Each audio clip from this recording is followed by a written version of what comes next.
साथी हो magical YouTube च्यानलमा तपाईलाई आज पनि स्वागत छ।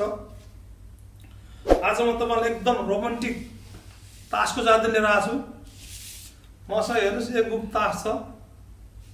यो तासको जादु हेर्नुस् आज कस्तो हुन्छ। यो तासलाई फेड्दिन्छु हेर्नुस्। तासलाई फेड्छु र यो तासबाट मैले कुनै एक पत्ती झिक्न सक्छु हेर्नुस्। एक पत्ती कुनै पनि झिक्न सक्छु।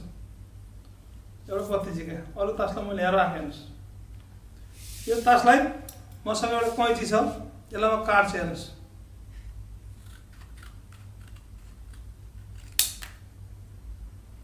हेर्नुस्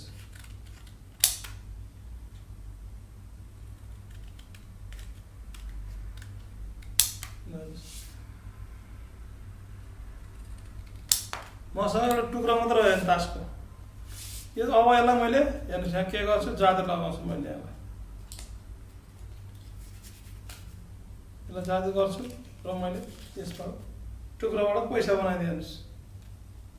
ल हेर्नुस् हेर्नुस् पैसा बन्यो तासको टुक्राबाट। कस्तो लाग्यो तपाईँलाई जादु? हेर्नुस्, लाइक सब्सक्राइब गर्नु र तपाईँलाई पनि फेरि यो सिकाउँछु यो कसरी भयो। तपाईँ छक्क पर्नु होला।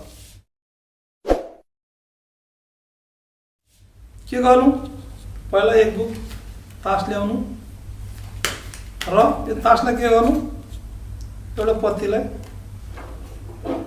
एउटा गम लिनु र यहाँ सेन्ट यस बिचमा तल पैसालाई पटाउनुस्। यस्तो बनाएर पैसालाई पटाउनु र यसलाई यहाँ चिप्काउनु। चिप्काइसकेपछि तपाईँले पत्ती यसरी देखाउनु जहाँ झिकेर अनि यहाँबाट काट्नु सुरु गर्नु। पैसाको सिधो बराबर यहाँबाट काट्नु सुरु गर्नु र यता पनि काट्नु। अनि तपाईँको टुक्रा मात्र रहन्छ, एउटा यस्तो टुक्रा मात्र रहन्छ। काटेर आइसकेपछि यसलाई ठ्याक्कै हातमा राख्नु अनि यसो यसो गर्नु र खोल्नुहोस्। पैसा बन्यो तासको टुक्राबाट यसरी देखाउनुहोस्। सब त्यसरी चेप्किन्छ। तपाईँहरू आफ्नो साथीभाइलाई देखाउनुहोस्। एकदम इजी छ यो। र यसलाई हेरिसकेपछि लाइक कमेन्ट सब्सक्राइब गर्न नभुल्नु होला। फेरि पनि म तपाईँलाई अर्कोचोटि आउँदा यस्तै रोमान्टिक राम्रो राम्रो जादु लिएर आउँछु। यही भन्दै म आजलाई बिदा हुन्छु।